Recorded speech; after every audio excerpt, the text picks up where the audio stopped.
Gerardo? Estimado Carlos, muy buenas noches a ti y a todo el auditorio. Buenas noches, Carla con K, ¿cómo estás? Hola, ¿qué tal? Buenas noches a todos. Iván, un gusto. Y bueno, pues está con nosotros Iván Ivanovich, un joven talento que nos hablará, Gerardo, del libro Protección Ejecutiva en el siglo XXI, la nueva doctrina. No entiendo muy bien de esto, tú le sabes mejor, Gerardo. Sí, mira, es un libro que presentó él. Bueno, déjame decirte que Iván, pues también es el CEO de AGS Group, una empresa que desafortunadamente en México se ha convertido como las remesas en algo necesario.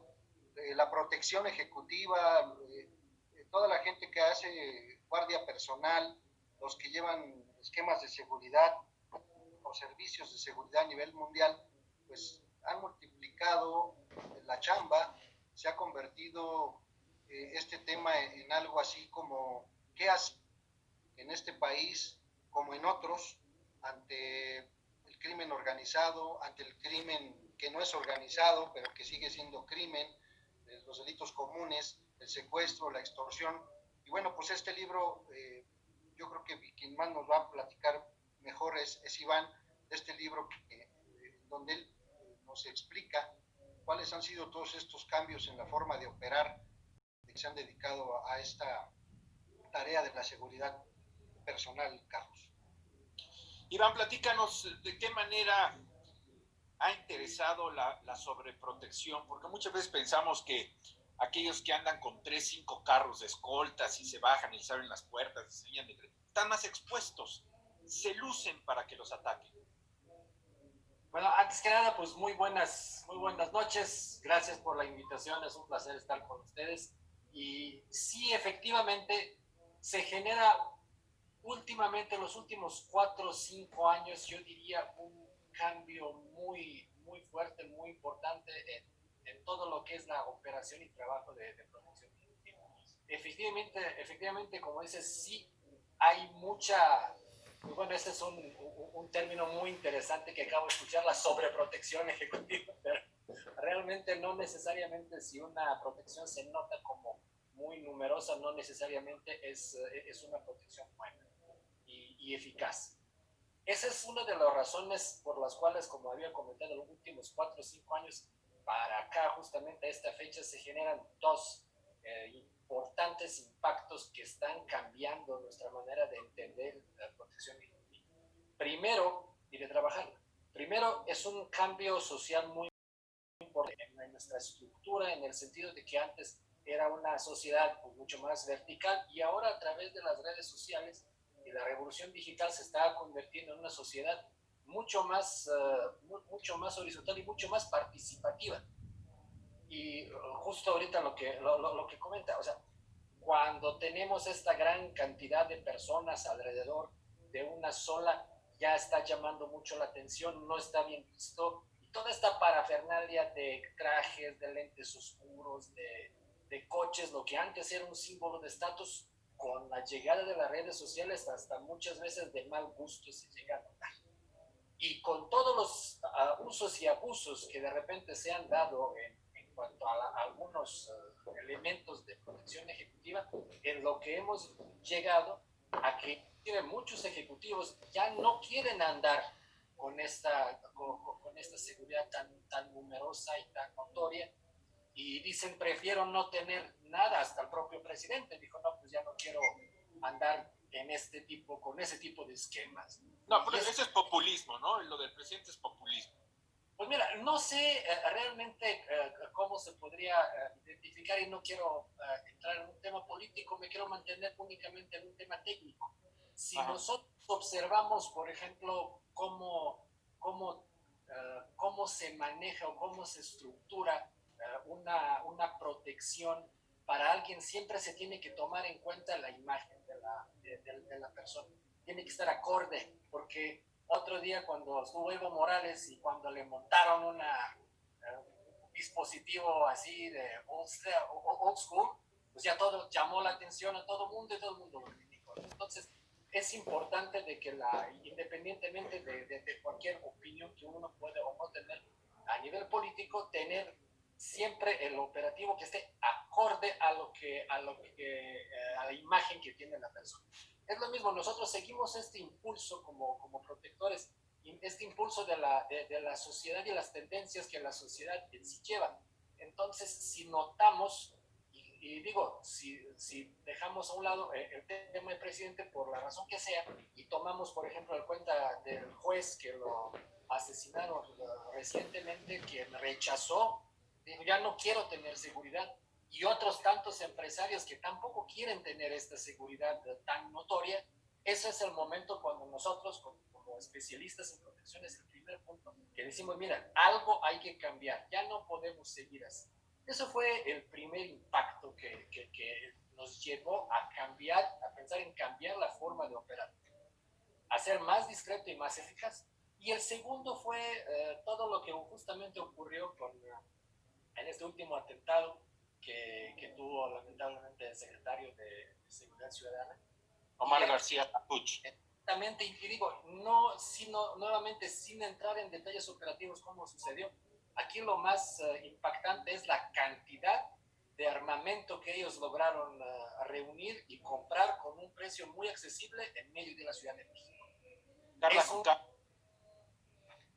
Mira, yo creo que el tema es muy complejo, pero hablar únicamente de lo que es la seguridad de la gente con un poder adquisitivo alto o con un puesto de poder, creo que me parece maravilloso, pero sin embargo hoy en día las estadísticas de secuestros, por ejemplo, de extorsiones, ni siquiera llegan a esos niveles, ¿no? La clase media baja o clase media es la que más está en este foco, justo por lo mismo, ¿no? Porque como delincuente me es mucho más sencillo una persona que no tiene ningún tipo de seguridad hacer algún tipo de delito que a este tipo de personas. Yo lo que te preguntaría es, este libro y todo lo que ustedes han estudiado, ¿qué podrías tú aconsejar o qué nos puedes decir para el auditorio o para las personas común y corriente como nosotros para cuidarnos en un país que desafortunadamente la delincuencia es algo de todos los días?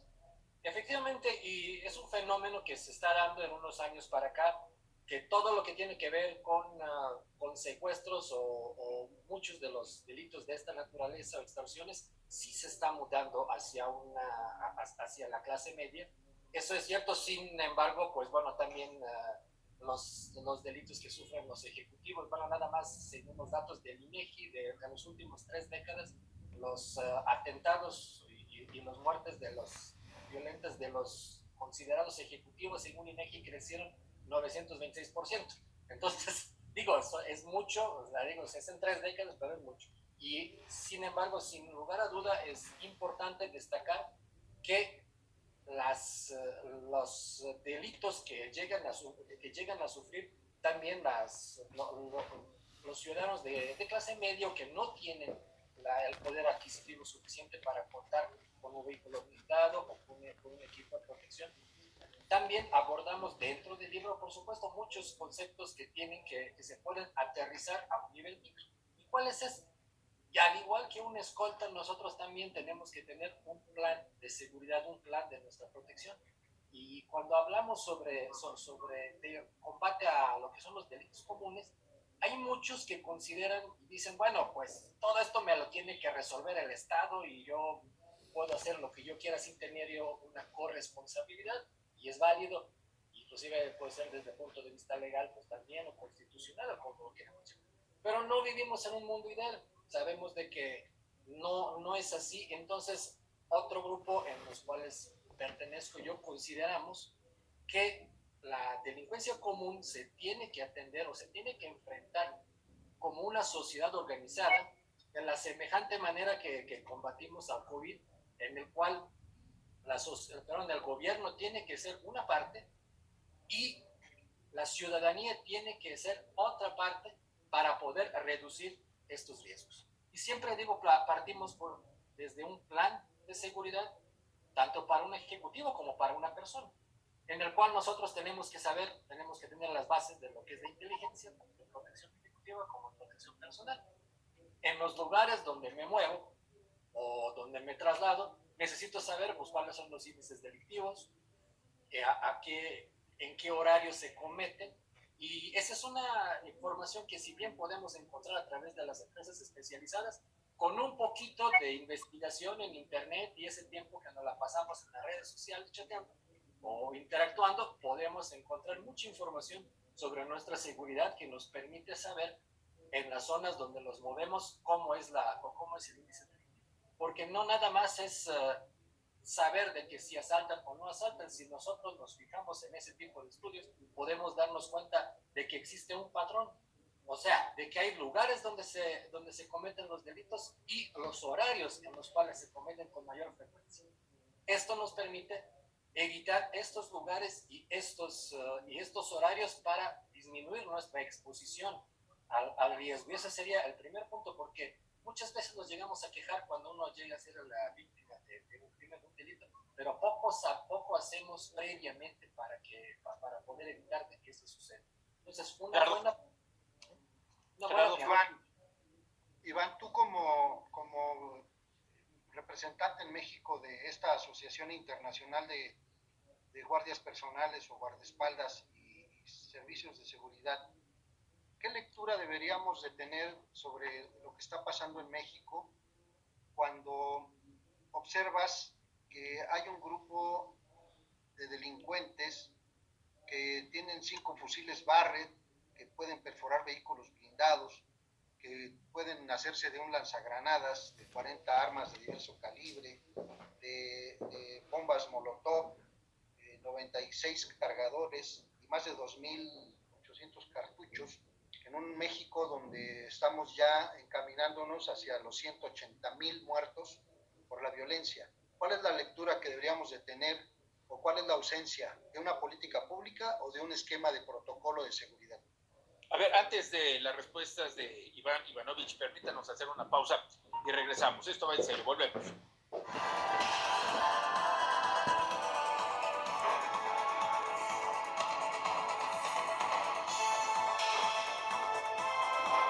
En el Estado de México seguimos cuidándonos contra el coronavirus, así que no olvides lávate las manos frecuentemente y usa gel antibacterial. Si sales, usa el cubrebocas de forma correcta. Hazlo por ti y hazlo por todos. Llévalo puesto.